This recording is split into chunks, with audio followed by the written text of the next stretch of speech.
Before David Ramsey became Arrow's John Diggle, he led a forgotten UPN church sitcom that featured a legendary Beatle on organ while its star faced prison time.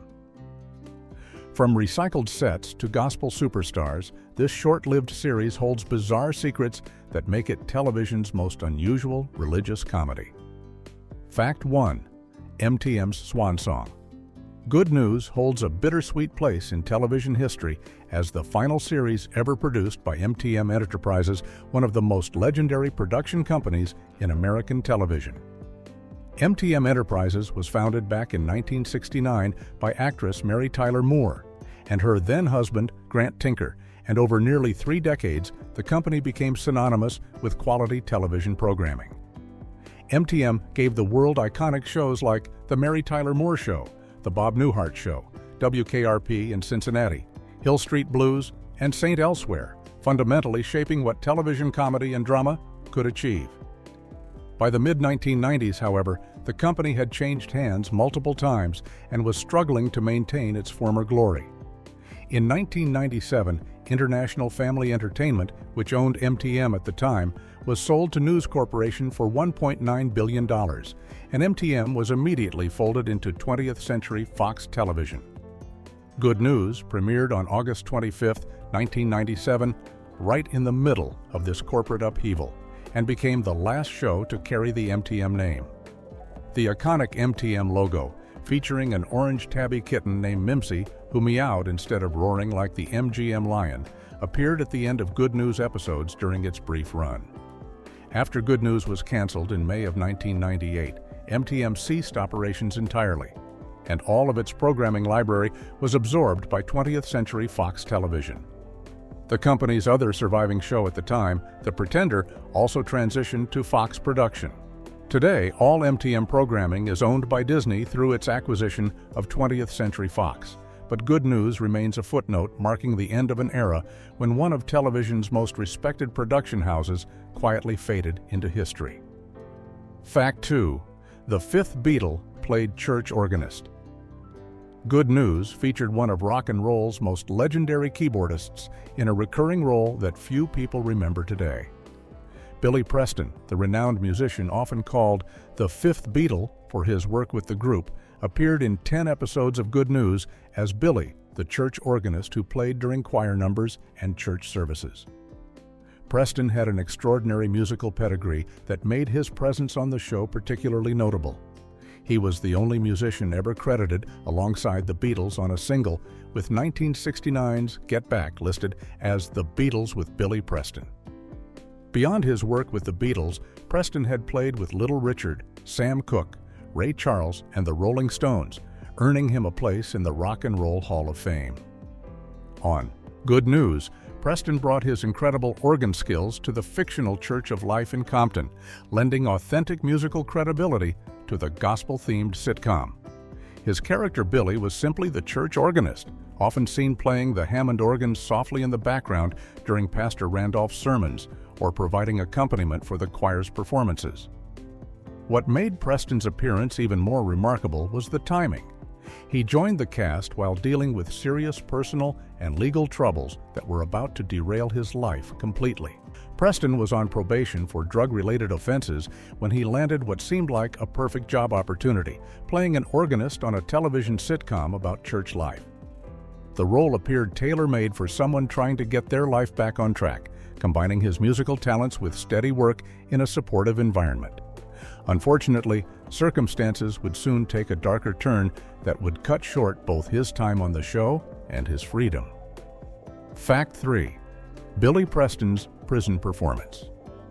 Billy Preston's involvement with Good News came to an abrupt and tragic end when his ongoing struggle with addiction resulted in incarceration.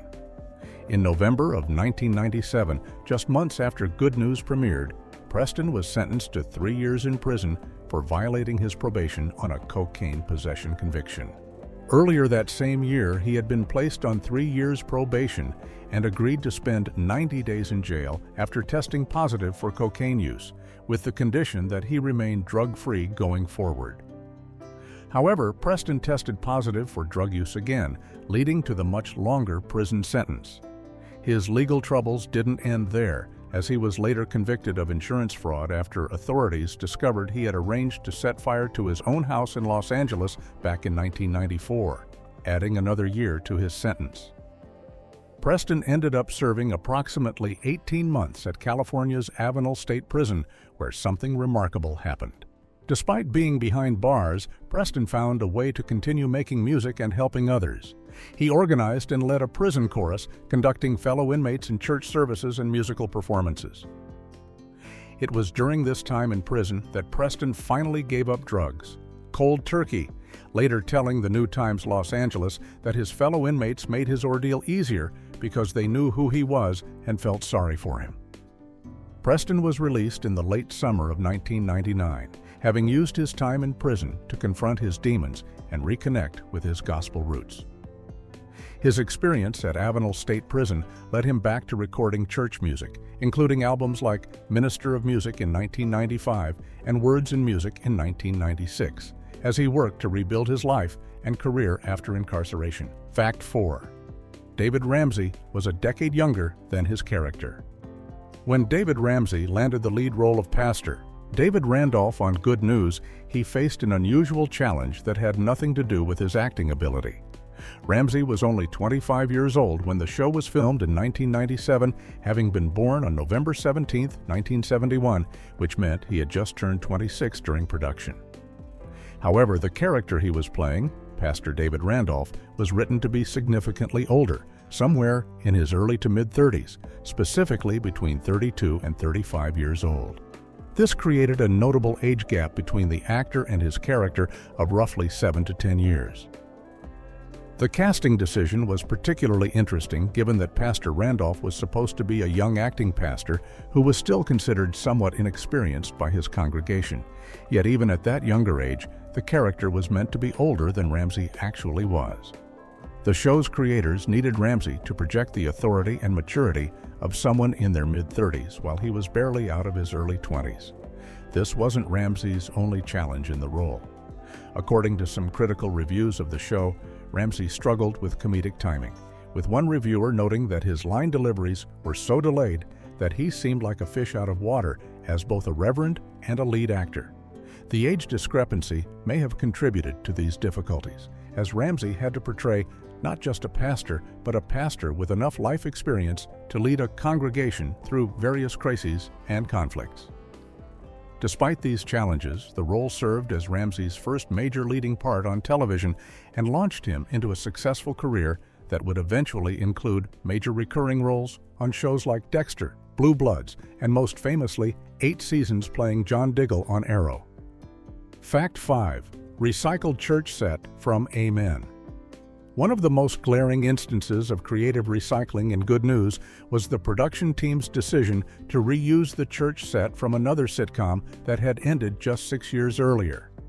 The show utilized the exact same church set design that had been used for Amen, the NBC sitcom that ran from 1986 to 1991.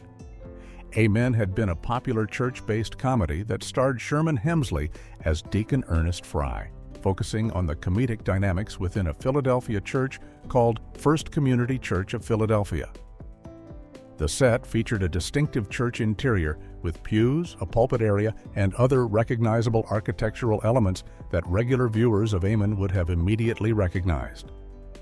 When Good News premiered in 1997, eagle-eyed viewers quickly noticed that the Church of Life in Compton looked suspiciously identical to the Philadelphia church from Amen, right down to the layout and design details.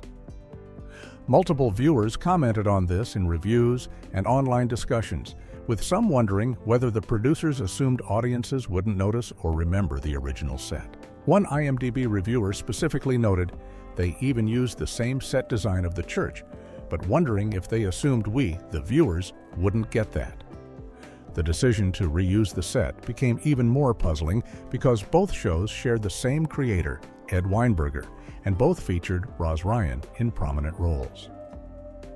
Some viewers speculated that the show would have made more sense if the producers had simply acknowledged the connection and treated Good News as taking place in the same church, perhaps with Ryan reprising her Amen character. The set recycling was likely a cost-saving measure, as building an entirely new church set would have been expensive, but the choice to reuse such a distinctive and memorable set without explanation added to the show's odd relationship with its predecessor. Fact 6. Roz Ryan played nearly identical characters. The set recycling on Good News was only part of a larger pattern that made the show feel like a strange echo of Amen. Roz Ryan, who had been a key cast member on Amen from 1986 to 1991, returned to play a remarkably similar character in what appeared to be the exact same church building. On Amen, Ryan had played Amelia Hedderbrink, a sharp-tongued church member known for her no-nonsense attitude and quick one-liners, often serving as a comedic foil to Sherman Hemsley's Deacon. On Good News, Ryan played Mrs. Hattie Dixon, the church cook, who was also portrayed as an uptight, often nitpicky character who served as a critical foil to the young pastor David Randolph. Both characters shared similar personality traits, including a tendency to question authority, deliver sarcastic comments, and provide comedic tension through their interactions with the church leadership. The similarities were so striking that multiple reviewers specifically called Ryan an Amen retread and noted that she seemed to be playing essentially the same role she had played on the earlier show, just with a different name. One reviewer observed that Ryan had lost her equally irritating sister character from Amen, but otherwise stuck to delivering semi-humorous one-liners alone in the same manner. The decision to have Ryan play such a similar character while using the same set led many viewers to question why the producers didn't simply acknowledge the connection and have Ryan reprise her original Amen role, perhaps explaining that her character had moved from Philadelphia to Compton. Some viewers felt the show would have been more successful if it had embraced this connection, rather than pretending these were completely different characters in a completely different church that just happened to look and feel identical. Fact 7. Dubious Sparks spin-off claim. Good News carries an unusual distinction in television history as a spin-off whose connection to its parent show remains unclear and questionable. The series is widely listed across multiple television databases and reference sources as being a spin-off of Sparks, another UPN sitcom that aired from August 26, 1996 to March 2, 1998. Sparks was a family sitcom starring James Avery, Robin Givens, and Terrence Howard that followed the Sparks family, who ran a law firm called Sparks, Sparks & Sparks in Compton, California. Both shows were created by Ed Weinberger, both were produced by MTM Enterprises, and later 20th Century Fox Television, both aired on UPN, and both were set in Compton, which initially seems to support the spin-off connection. However, multiple reliable sources, including Wikipedia and other television references, mark this spin-off claim as dubious or include disclaimers questioning the validity of the connection. The problem is that there's no clear evidence of any direct narrative connection between the two shows. Good News focused on a church and its pastor, while Sparks focused on a family law firm, and there don't appear to be any crossover episodes, shared characters, or explicit references linking the two series together. Unlike traditional spin-offs where a character from one show moves to another show or where there's a clear backdoor pilot episode, Good News and Sparks seem to exist independently of each other despite sharing a creator, network, production company, and setting. The spin-off designation may have been applied simply because both shows came from the same creative team and aired around the same time on the same network, or there may have been some intended connection that never materialized on screen. This ambiguity makes Good News one of television's most questionable spin-offs. Fact 8. Gospel Legends Guest Star. Despite its short run and modest ratings, Good News managed to attract an impressive lineup of gospel and rhythm and blues legends who appeared as guest stars throughout the show's single season. The series leveraged its church and gospel music setting to bring in authentic musical talent that gave the show credibility within the gospel music community. Gospel icon Shirley Caesar, known as the First Lady of Gospel Music, with 11 Grammy Awards to her credit, appeared in at least one episode as Aunt Shirley, who was written as Cassie's aunt. In the episode titled Gospel Fest, Caesar's character becomes the soloist for an upcoming choir competition, which creates tension when the church's regular cook, Mrs. Hattie Dixon, gets jealous about being passed over for the solo position. The legendary soul singer Lou Rawls, known for hits like You'll Never Find Another Love Like Mine, also guest-starred in an episode focused on a national gospel choir competition where he helps Pastor Randolph pep up and motivate the church choir as they prepare for the major event. Perhaps most notably, 10-time Grammy winner Chaka Khan appeared as herself in multiple episodes, including the memorable two-part episode arc called Show Me the Money. In these episodes, Khan helps the Good News Choir participate in a televised 24-hour gospel marathon fundraiser. The show also featured appearances by Billy Preston as a recurring cast member and Carol Dennis, who had a connection to gospel and rhythm and blues music. These guest appearances represented a significant investment in musical authenticity and star power for a show that struggled in the ratings.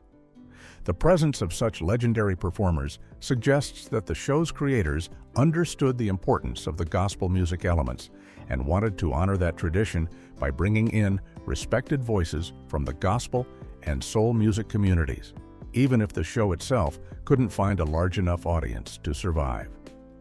Fact 9. The same creator as The Cosby Show.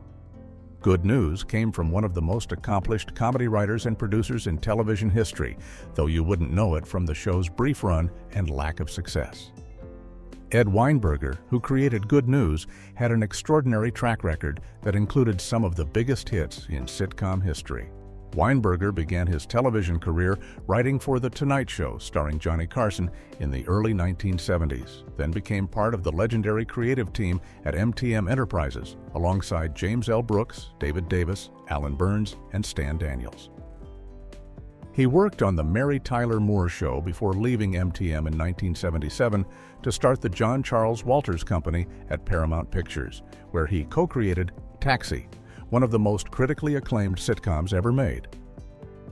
Weinberger then went on to co-create The Cosby Show with Bill Cosby in 1984, which became a cultural phenomenon and the #1 rated show on television for 5 consecutive seasons, reshaping American sitcoms and dominating the ratings throughout the 1980s. Following that massive success, Weinberger created Amen, which ran for 5 seasons on NBC from 1986 to 1991, and also created other sitcoms including Mr. President, Dear John, and Baby Talk.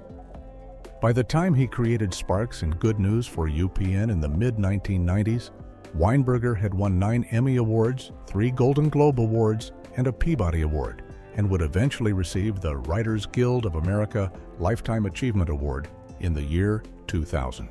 Despite this incredible pedigree, Good News failed to capture audiences and lasted only 1 season, proving that even the most successful creators can stumble when the right combination of elements doesn't come together, and that success in television is never guaranteed, regardless of past achievements. Fact 10. A drunken pastor storyline. Good News took a surprisingly edgy turn near the end of its run with a controversial 2-part episode that featured Pastor Randolph getting intoxicated and making extremely poor decisions. The storyline began in an episode titled Driving Blind, which aired on May 12, 1998, just days before the series finale. In this episode, Pastor Randolph unknowingly eats a batch of rum ball cookies that have been heavily spiked with alcohol, which causes him to become tipsy without realizing what's happening to him. While dealing with his unexpected intoxication, Randolph encounters a blind man whose wife has gone into labor and desperately needs to get to the hospital immediately. In his impaired state, Randolph makes the catastrophically bad decision to have the blind man get behind the wheel of a car while Randolph sits in the passenger seat and attempts to give him verbal directions to navigate through traffic and get his pregnant wife to the hospital safely. This absurd and dangerous scenario plays out as a comedy, with Randolph's drunken state leading to increasingly chaotic driving instructions. The storyline continued in the following episode, Under the Influence, which aired on May 19, 1998, as the series finale. In this conclusion, Pastor Randolph faces serious legal consequences when he's arrested for drunk driving and allowing a blind person to operate a vehicle, charges that could destroy his reputation and his position at the church. Mrs. Dixon's niece, an inexperienced lawyer, ends up defending Randolph in court as he confronts the legal system and tries to explain his bizarre chain of decisions. The storyline was remarkably dark for a family-friendly sitcom about church life, ending the series on a note that few viewers probably expected. Fact 11. 24-hour telethon marathon. Episode, one of the most ambitious episodes in Good News' short run, was a special two-part story that centered around the church facing a financial crisis and attempting an extreme solution. The episode, titled Show Me the Money, aired across 2 consecutive weeks, with Part 1 on November 3, 1997, and Part 2 on November 10, 1997. The plot revolved around the Church of Life in Compton facing a balloon mortgage payment that they couldn't afford, threatening the very existence of the church. A local car dealer approaches Pastor Randolph with what seems like an answer to their prayers, offering to make the entire balloon mortgage payment if the church choir agrees to one unusual condition. The church must participate in a televised gospel marathon where they would sing continuously for 24 straight hours as a fundraising telethon. However, Pastor Randolph and his congregation soon discover that the businessman has ulterior motives for this round-the-clock singing challenge beyond simple generosity. Despite these concerns, Pastor Randolph, his church staff, and the Good News Choir decide to accept the challenge and attempt the grueling 24-hour performance. To help them through this marathon, the church brings in none other than 10-time Grammy winner Chaka Khan, who appears as herself in both episodes. Khan's presence adds star power and musical credibility to the telethon storyline as the choir works to maintain their energy and vocal stamina throughout the day and night. The 2-part episode showcased extended musical performances and dealt with themes of faith, community, perseverance, and the lengths people will go to save something they believe in. The storyline provided opportunities for gospel music performances and allowed the show to highlight the vocal talents of its cast while bringing in a genuine rhythm and blues legend to anchor the special event. Fact 12. Conflicting episode counts. One of the oddest aspects of Good News' legacy is that reliable sources can't seem to agree on how many episodes the show actually produced during its single-season run. Multiple television databases, reference sites, and historical records provide conflicting information about the show's total episode count, creating confusion for anyone trying to document the series accurately. Some sources, including certain entries on IMDb and various television reference guides, state that Good News produced and aired 22 episodes before its cancellation in May of 1998. This would be a fairly standard number for a single-season sitcom on a network like UPN during the 1990s. However, other equally reliable sources, including TV Tropes and various other television databases, claim that the show actually produced 24 episodes during its run. The 2-episode discrepancy might seem minor, but it's unusual for such basic production information to remain unclear, especially for a show that aired relatively recently in television history. The confusion may stem from how different sources count special episodes, 2-part episodes, or potential unaired episodes that were produced but never broadcast. For example, the show had at least 2 notable 2-part episodes, including Show Me the Money and the Under the Influence storyline, and it's possible that some sources count these as single episodes while others count them as separate installments. Adding to the confusion is that Good News doesn't appear to be available in any official DVD release or streaming format that would allow researchers to definitively count the episodes. Without an authoritative official release to reference, the debate over whether Good News had 22 or 24 episodes continues, making it one of the stranger unsolved mysteries in television record-keeping for a show from the relatively well-documented 1990s era. Fact 13. David Ramsey's first leading role. Good News represented a major milestone in David Ramsey's career as his first opportunity to carry a television series as the lead actor. At just 25 or 26 years old, Ramsey was still relatively inexperienced when he landed the role of Pastor David Randolph, having previously worked mostly in small guest spots and minor roles in various television shows and films. Despite the show's short run and mixed critical reception, the experience of leading a network sitcom proved invaluable for Ramsey's long-term career development in the entertainment industry. After Good News was canceled in May of 1998, Ramsey continued working steadily as an actor, building his resume with guest appearances and supporting roles across multiple television series.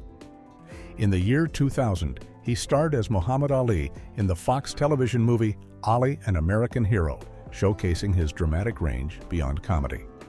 He also appeared in the film Pay It Forward that same year and started a recurring role in the sitcom For Your Love. Throughout the 2000s, Ramsey accumulated recurring roles on prestigious shows including All of Us, The West Wing, CSI, Crime Scene Investigation, Ghost Whisperer, and Wildfire.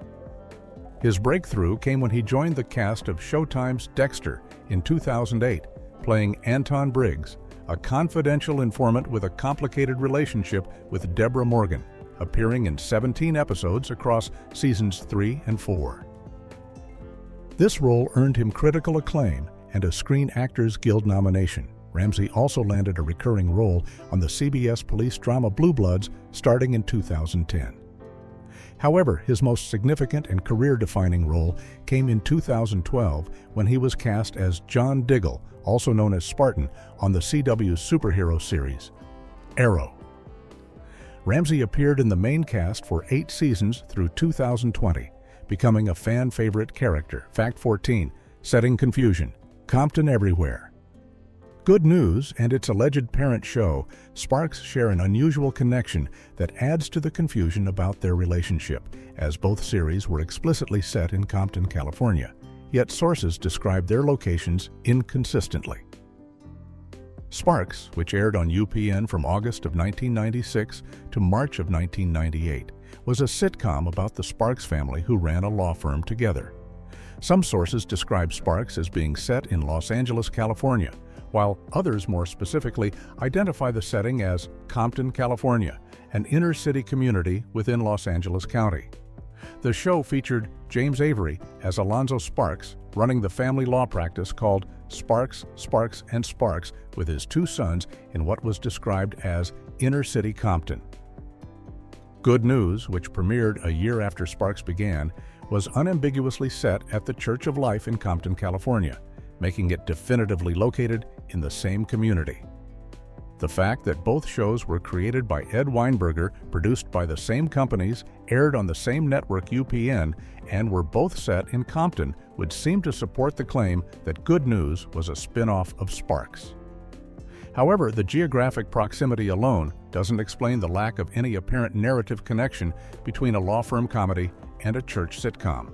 Some television historians have speculated that the shared Compton setting was intended to create a shared universe where the 2 shows could potentially cross over, with characters from one show appearing on the other, but there's no evidence this ever happened during either show's run. The setting confusion extends to how different sources describe each show's location, with some being more specific about Compton, while others use the broader Los Angeles designation, adding another layer of uncertainty to the already dubious spin-off relationship between these 2 series. Fact 15, canceled. Despite being a hit, Good News has an unusual distinction of being described as both a hit and a failure, depending on who's telling the story.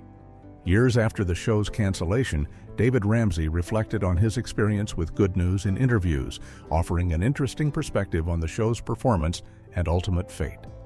In a 2015 interview, Ramsey stated, "I had a great gig back in the 90s. I was 25 or 26 when I had my own show on UPN called Good News. It was a comedy, I was a preacher, and it was a hit show for that network." Ramsey specifically placed Good News in the context of UPN's early programming lineup, noting, "This was during the time that Moesha was on, and LL Cool J had a show," referring to the network's other successful African-American focused sitcoms that were helping UPN establish its brand identity. However, despite Ramsey's characterization of the show as a hit show for that network, Good News was canceled after just 1 season. Ramsey acknowledged this contradiction, explaining, "It got canceled after a season." He elaborated on what he learned from the experience, saying, "But that experience taught me that you can have a hit show and it's gone like that." The explanation for this apparent contradiction lies in UPN's specific ratings expectations and business model during the 1990s.